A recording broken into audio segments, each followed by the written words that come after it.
Coming up on today's Zestology, an in-depth look at neuro-linguistic programming. I've been trained in neuro-linguistic programming to the highest level for about 20 years, and I talk about it a lot on this podcast, but I realised I haven't had many guests on NLP. So I've found one of the best in the world, and she is today's guest, Debra Heslin. Hi, I'm Tony. I'm an author, presenter at Sky Sports, and years ago I went to the jungle and got ill. Very ill. So this is my podcast adventure to find more energy. It's packed with biohacking, science, health tech, supplements, and some of the most well-known experts on the planet. This is something I spent 4 months of my life doing with electrodes glued to my head so that you can do a lifetime worth of meditation. Decide what you don't give a fuck about, which is something you don't care about. Some of it gets quite out there. I had some stem cells sent up to my house that I had stored, and then I injected myself with mannitol. And we even hack hangovers. Alcohol is poisonous. So is water and oxygen in the wrong dosage. So that's my podcast, Zestology. Live life with energy, vitality, and motivation. Hello again, welcome back to Zestology, the podcast all about energy, vitality, and motivation.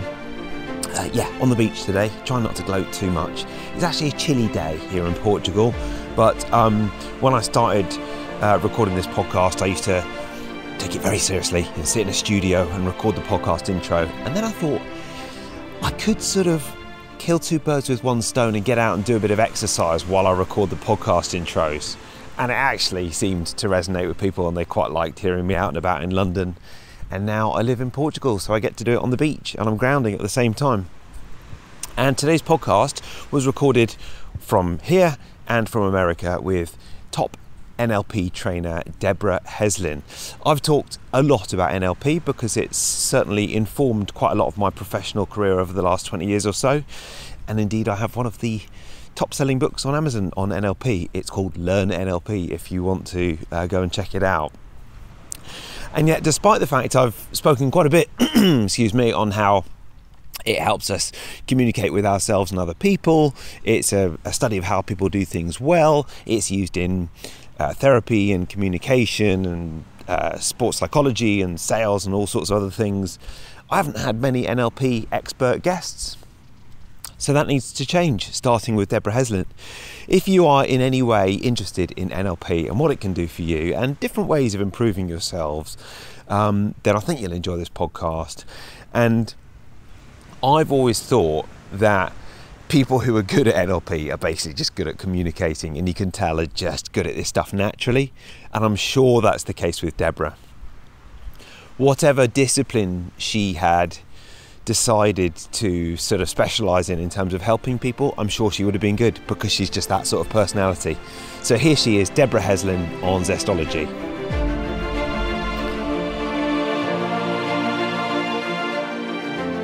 Hi Debra, how are you? I am fabulous, and you? Good, very good, thanks. Yeah, lovely to chat to you. And I this is long overdue because I messaged you quite a long time ago, and you decided to keep me hanging for a while, didn't you? It was not a deliberate decision, if you know what I'm saying. I had changed over platforms with my website, and a little button that you're supposed to click to get messages or emails was not clicked, and so therefore I didn't get them until very recently. That's what happened. Oh dear. Well, listen, it's all good because actually it's funny because I started training in NLP so long ago with a friend of yours, Andy Smith, and after that did the master practitioner and the trainer training. But I don't actually talk about NLP on my podcast that much. And I'm starting to a little bit more because I'm rediscovering my love of the technique. So I'm very excited to speak to you. And you've got quite an interesting background because you're into NLP, but you do other stuff as well, which I like. But maybe that's a starting point. Tell me sort of, your background in NLP and why you started doing it. Yeah, such a great question because it's the reason why I do what I do. So I was in my own business. I'm originally from Australia. If I have a little bit of a half and half accent, I've lived in the United States since 1979, and have developed that intermediate accent, so to speak.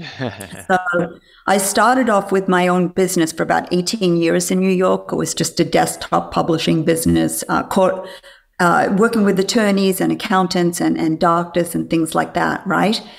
And after I was done with that, when I said, you know what, I've had enough, I can kind of see the writing on the wall. There's new techniques that are coming out where people don't need that service as much anymore. They can do it themselves with voice to text recognition. And so I went into the airline industry. My youngest daughter had gone to college. And so I said, you know what? I'm going to sell my home from underneath them. I'm going to leave New York. They're all away and doing their own thing now. And I want to go into this business and move to Florida where the weather was warmer, a little more like Australia, right?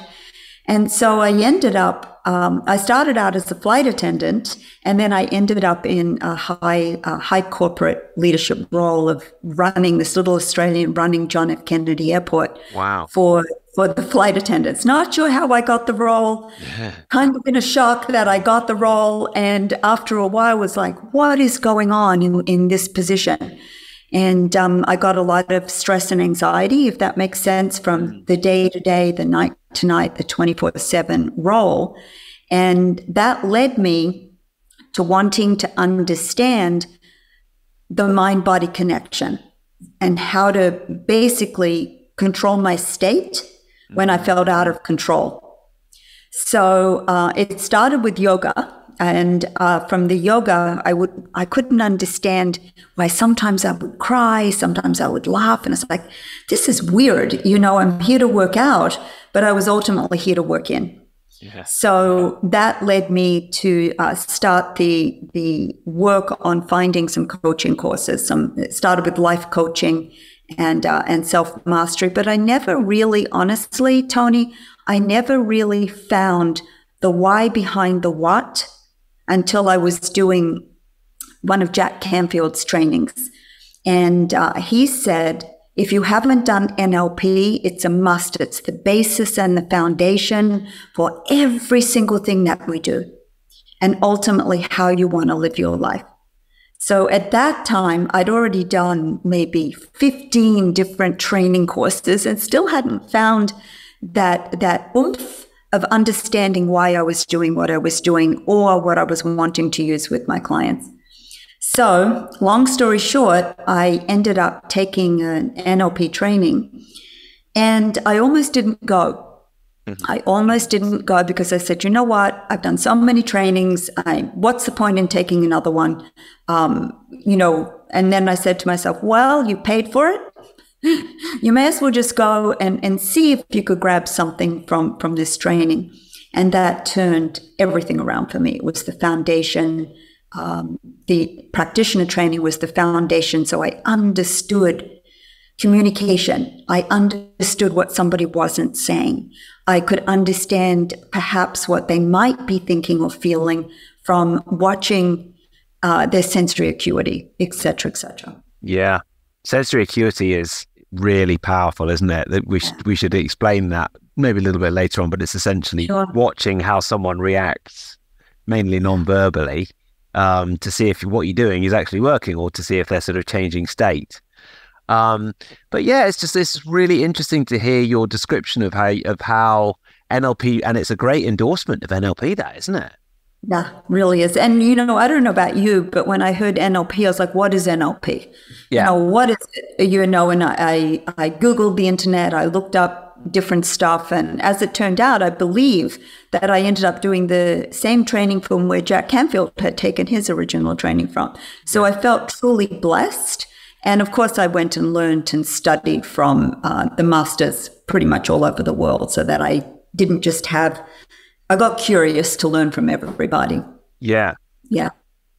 Because, so in terms of what I do now, I do some NLP and I do lots of sort of other things. And I actually wrote a book on NLP last year, which has done surprisingly well. And I also get the same question all the time. What is NLP? I've got my stock answers, but I would love to hear yours. Let me hear them. No, I'd like to hear yours first. Well, Tell me. I think probably my favorite one is the study of how we communicate well with ourselves and other people. And, I've spent 20 years broadcasting. I was a professional broadcaster when I started training with Andy Smith. And one of the first things I did was start to think, I've got the perfect place to learn to practice some of these linguistic techniques, and that is on my radio show. And funnily enough, my listening figures went up dramatically when I started learning these linguistics. All I was trying to do was get people to listen for longer and get them feeling a little bit better when they listened to my show. So that was a good endorsement for me. But I've always been focused on communication.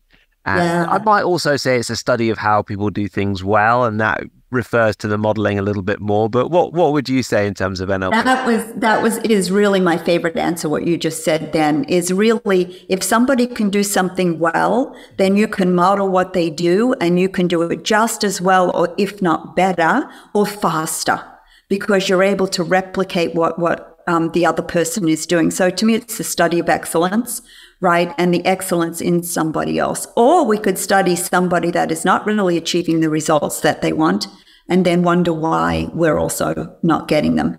So I like to look and model people that have done something that I admire, I respect. And if I don't know them personally, to actually ask them, I can perhaps follow them and look at what it is they do to gain some of those skills and that expertise along the way. Yeah. And then modeling your own life as well is just so sort of a forgotten skill in some ways, isn't it? You know, I mean, there's often a time we've done something well, but then we're not sure we can do it again. So that is another aspect. And I love the intersection between, so more recently, my work has focused a little bit more on health and biohacking. And I love the whole quantified self stuff, which I think ties in with NLP really well, where you just, you start to track and you start to accumulate some data to figure out to do what works. Right. No, I love that. And, one of the demonstrations I learned from another master trainer, I'm not even sure which one it is because I've studied with so many, but he says it this way. He goes, we're so focused on this, so it's developing that state of curiosity, that all we see is this and the problem and not the solution. We can move this over here. It's still there, but we can see how many other possibilities there are around us, behind us, above us, below us, et cetera, so it doesn't necessarily make this go away, but we can open ourselves up to the infinite possibilities that there is in our quantum realm. Yeah. And then you're a yoga teacher as well. It's a good combination. My wife's a yoga teacher, so I think NLP and yoga work well together. They do, because it's all the mind-body, yes? Yes. It's all the mind-body. I actually just wrote a small little article that I published this morning on Deepak Chopra, and our body is eavesdropping on everything that the mind says, which becomes our state and our outcomes, our state and our results and the action that we take. So what is it we're telling ourselves? Like what you said, are we modeling ourselves where we've done something well, or we're continuing to model ourselves on things that are getting the same result each time? Yeah, I wanted to ask you a little bit more about that actually, because as I said, I've sort of had this podcast. This podcast tends to focus more on health. And then in recent years, it's just occurred to me how often a lot of the people in this biohacking world, we love the latest gadget or the latest supplement or the latest hack. And actually, none of it works as well as working on our mindset and what we're thinking about. But unfortunately, one of the reasons I wanted to ask you about it is that often to talk about the mind-body connection and it's not as simple as thinking positively, but it can seem a little bit trite, can't it? You've got a supplement which is recommended by one of the world's top longevity experts, or you've got a reframe which is just thinking about something a little bit different. It sounds so simple, and it is, but sometimes making people realize that that's the thing they actually should try is quite hard.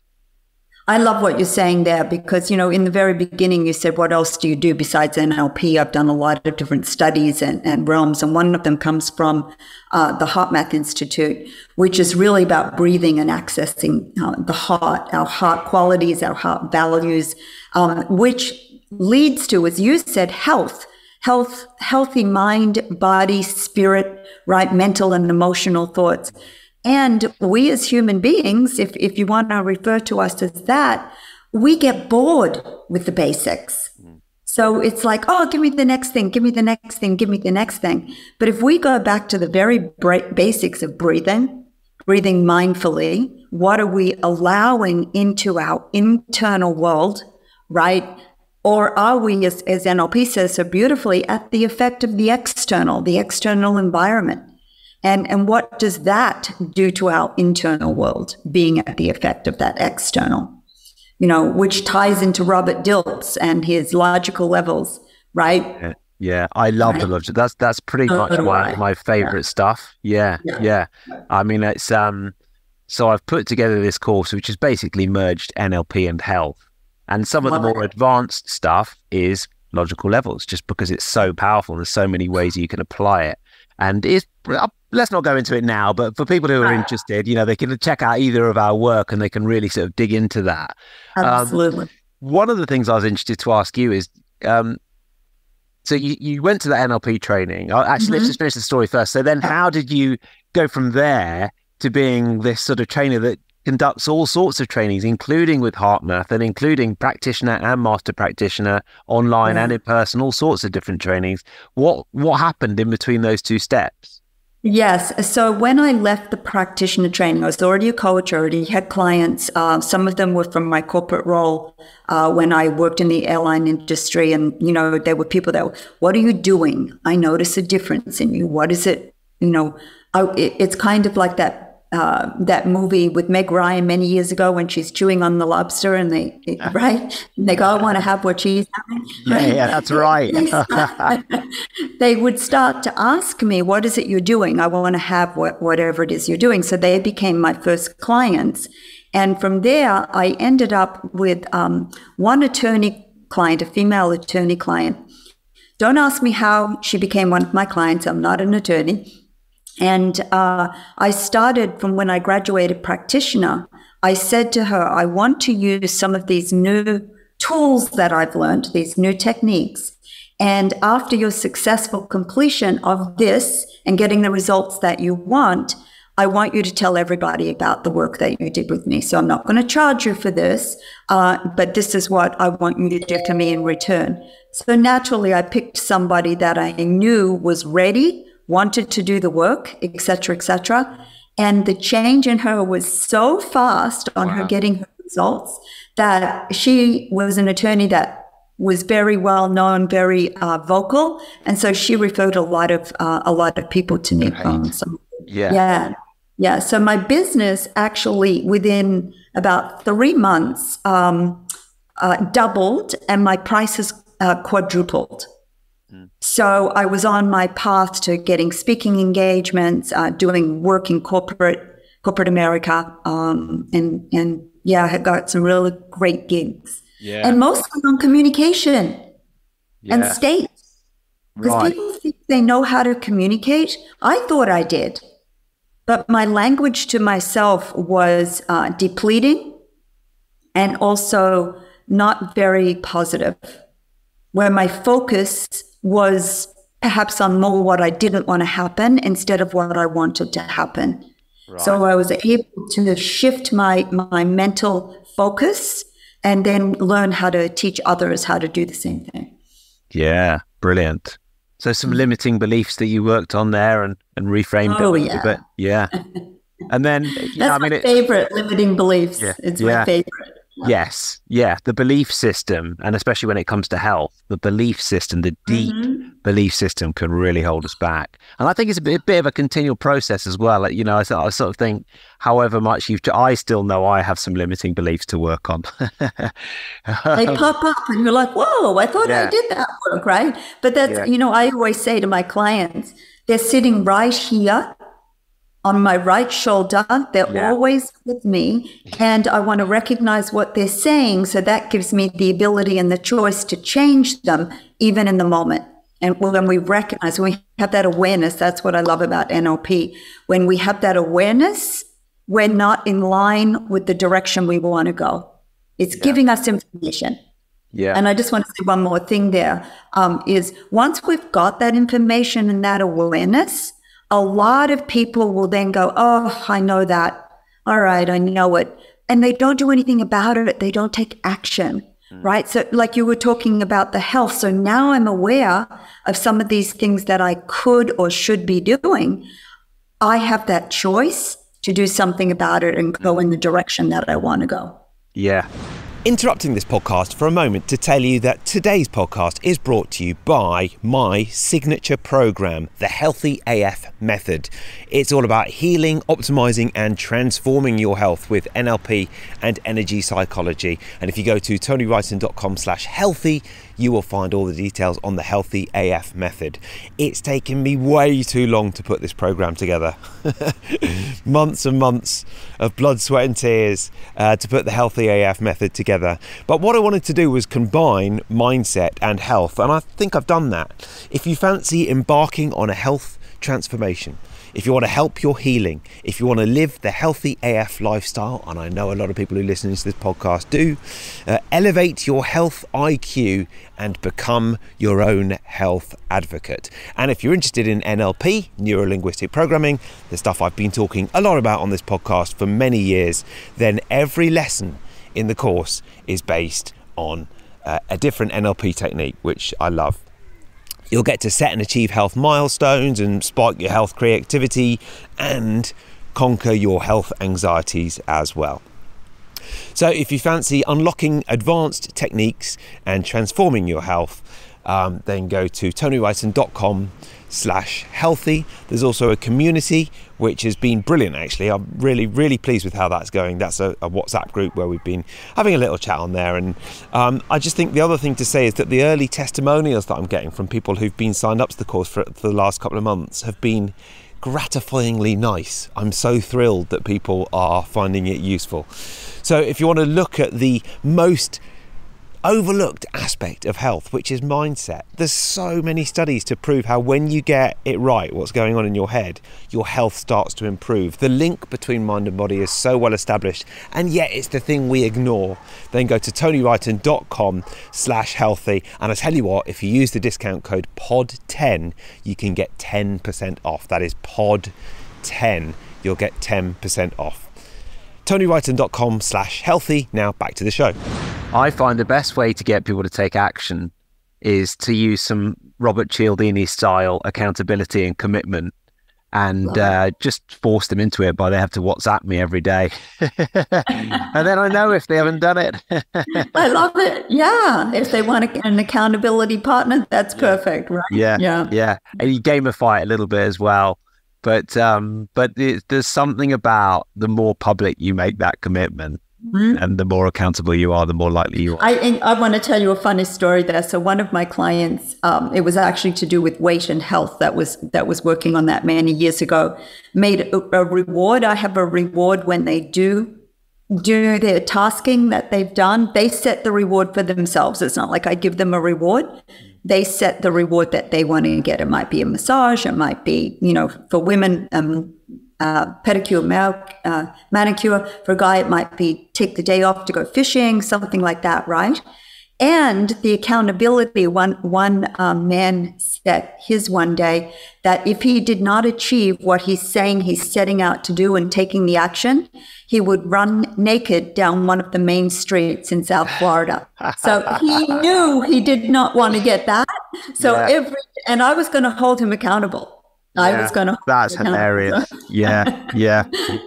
So you can make it outrageous, right? You can, and it works. I mean, I interviewed Manish Sethi the other day, who runs a company called Pavlok, but once hit all the headlines because he hired someone to slap him every time he went on Facebook.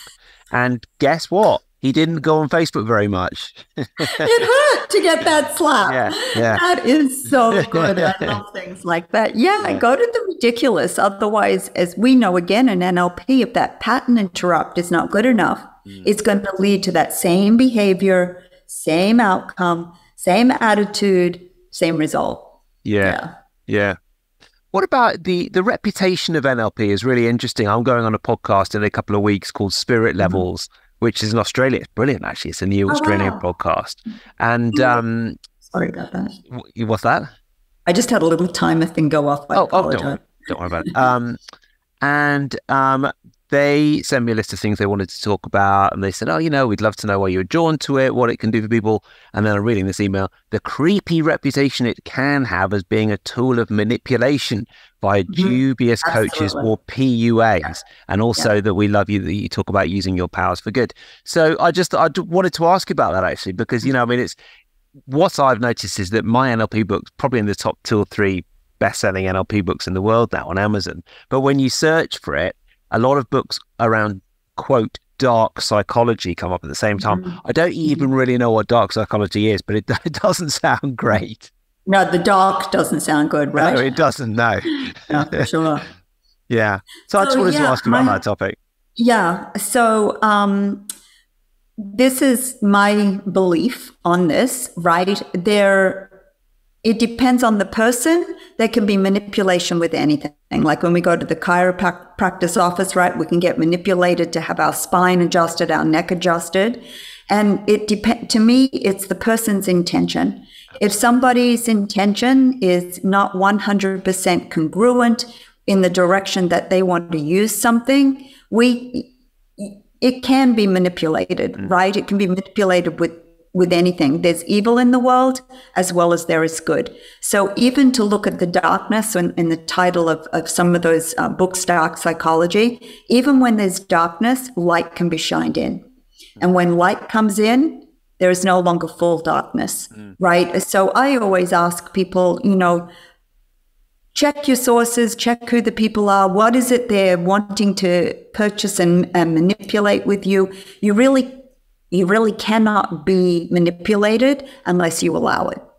Yeah. So, it's like hypnosis, right? You can't hypnotize somebody unless they want to be hypnotized. It's the same thing. So it's really having a thorough understanding. And the manipulation is so rare from people, but it's everywhere in the world with everything.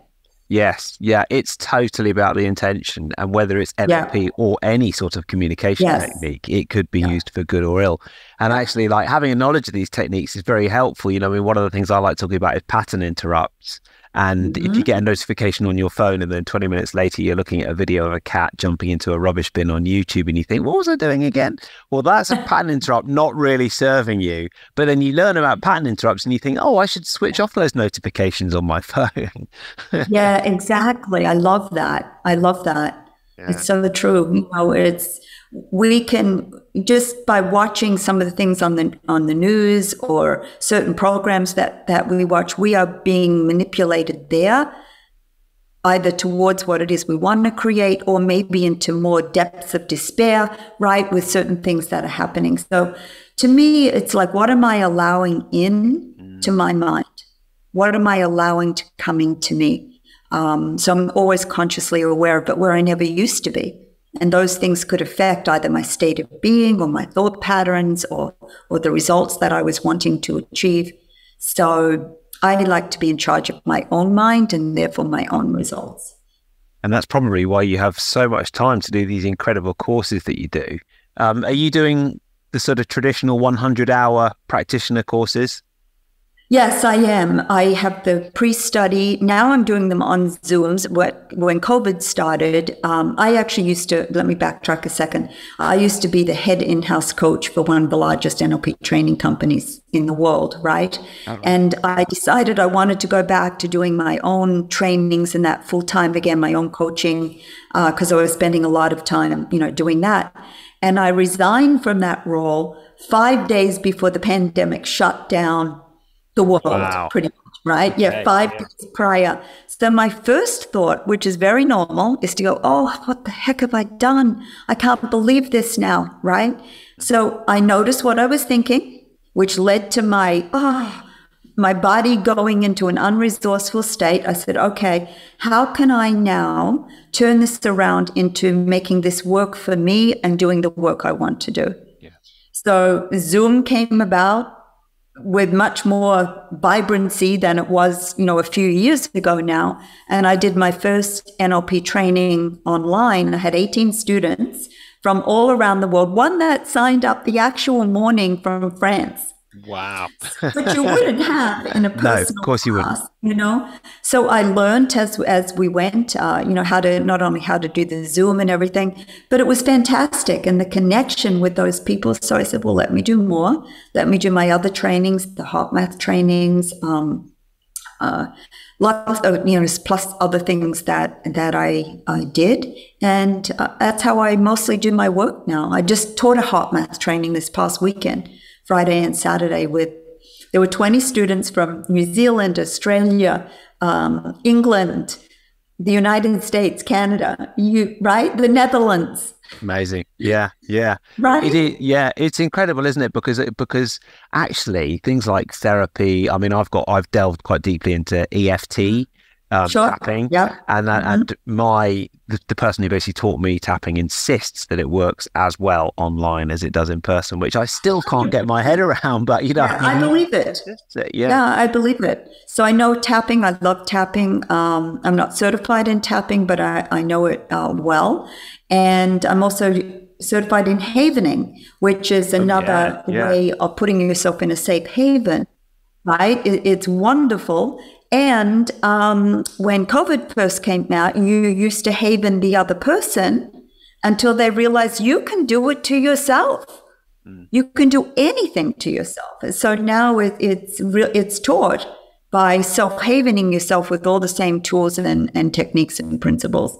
So NLP is a state of curiosity. How do we get curious about how we can still have that great connection? Energy is everywhere, right? So how do we still have that great connection when we're on Zoom? Yeah. So when I had havening, I received havening quite a few years ago, and it's quite a physical process. And does it now tend not to be physical? Yes. Well, the person, if you're not with the person, it is, they're havening themselves. So you teach the person how to actually do that process to themselves, either, washing your hands, washing your face, washing your head, or your arms in that direction. And then the different ways that you can lead them through it. And if I can say this, Tony, no matter what other trainings I do, this is my personal belief, is I believe that having the foundation and the structure of NLP helps me guide my clients to the direction they want to go. And I'll give you a quick little story about that. When I got certified as a havening practitioner, which is not an easy process, by the way, you have to do 30 case studies, and 2 of them are recorded and video recorded, and you turn it in. And in my case studies, true story, my havening trainer would read my case studies, and in front of the group of all of his students, he said, "Debra, I have to say your case studies were beautifully written on how you recognize what the person was saying or wasn't saying and doing, and taking them in the direction that you wanted them to go in your language." And so I said, well, I'm very glad that you said that. They should be, because I'm a trainer of Neuro-Linguistic Programming and Communication. And so he goes, aha. Yeah. So I get it now, because it helped me not feed into their problems, but be able to get where they were, right? The meta model, and lift them back up. Yeah. If that makes sense, what I'm saying. Absolutely. It does. Yeah. Well, this podcast is about energy and vitality. So the questions that I ask people at the end are about a book that you would recommend. It can be any book. It can be a book that you read years ago, or one that you've been reading more recently, or fiction or non-fiction, or even one around NLP. I think my first NLP book was Joseph O'Connor. Oh, sure. Yeah, I have his book. My library is crazy over here. I have both sides there, and then in my my 2 closets over there, I have so many books, and then I have a whole big section just on NLP, and I think like 3 of them over there are the Joseph O'Connor. Oh, brilliant! One book and one tip for more. One book that I recommend to all my clients to read is by Robin Sharma, and it's The Monk Who Sold His Ferrari. Oh, that's a great title. I have not heard of that book. Great book. Make a little note of that. It's a great book. Yeah, it's filled with metaphors. It's filled with life's opportunities to learn and grow. Yeah, and it's a really, really fabulous book. The Monk Who Sold His Ferrari by Robin Sharma. Good. I've written that down. And then what about one tip for living with more energy and vitality, a more motivated, positive life? Yeah. So what I personally do is I check in every morning. Like, I used to be in the airline industry, so I imagine I'm going through an airline scanner and my body is going to signal something that's going off in my body that I want to let go of. So I'll imagine I'm going through a scanner, and let's just say there's something churning in my stomach, and I notice that. And then I ask myself, what emotion are you feeling with that right now? So I recognize it, I name it, and when I name it, it tames it. And then I then say to myself, so what, speaking of joy and vitality, what would you like to experience instead of that emotion that is there right now? And then often it's joy and vitality, and we can produce that hormone in ourselves. Joy is like the vitality hormone, which is DHEA in our body. And we can do that by shifting into that state of joy, right? Putting ourselves, remember a time when you felt total joy. Remember a specific time, feel what you felt, hear what you heard, and really experience that feeling. So I'm able to shift from that state, shift and reset into a state I want to be in that moment. Maybe later I have to look at what was the cause of that, the root cause, but in that moment, I'm able to shift my energy. So it's a really quick little tool. And powerful, because you're not denying the emotion or the feeling exists. You're acknowledging it. And that's the root of EFT as well, isn't it? It's not like just trying to block it all out. It's saying, okay, that's there, and I'm going to associate so deeply with that then it loses its power. I love what you said, because it is still there. And, you know, one of the metaphors I use with my clients, it's like going grocery shopping and you come home with all the fresh fruits and veggies to fill up your fridge, and you just pile it in there and you don't empty out the old veggies, right? And then the next week you go grocery shopping, more fresh fruit and veggies, and you put it in the refrigerator, and you continue until one day you open it and you go, this stinks in here. What is it? Because you haven't recognized or acknowledged there's rotten fruit, right? Which is still the same thing about some of the emotions that we need to acknowledge. They want to be heard. They're telling us something. Oh, you see, that was the NLP communication at its best there. That was brilliant. Lovely, lovely little metaphor to finish things off. Debra, it's been a real pleasure. I'm going to dive into more of your trainings and articles and everything else after this. It's been so enjoyable. Where can people find out more about what you do? Yes, they could visit my website. I actually have two websites. Debra Heslin Wellness. It's DebraHeslin wellness.com. And then there's also debraheslin.com, where I run a different form of coaching on that website. So, Excellent. All right. Lovely to talk to you. And hope to speak to you again or take one of your trainings at some point. Thank you so much. It's such a pleasure talking to you. All right. Thank you, Debra. Thanks, Debra, and thank you for listening as well. Quick reminder, today's podcast is brought to you by my course, The Healthy AF Method. And if you go to tonywrighton.com/healthy, you'll get all the details. I do think it's one to maybe, I know what December's like. There's a lot of Christmas parties going on right now. You're probably not in the mood to be healthy. And that is why I think it's worth getting it ready for the 1st of January.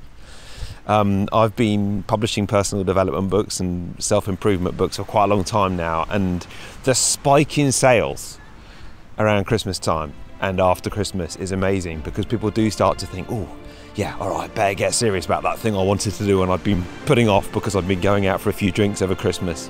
So the Healthy AF Method, if you go to tonywrighton.com/healthy, then all the details are there. Thanks for listening, and I'll see you next time.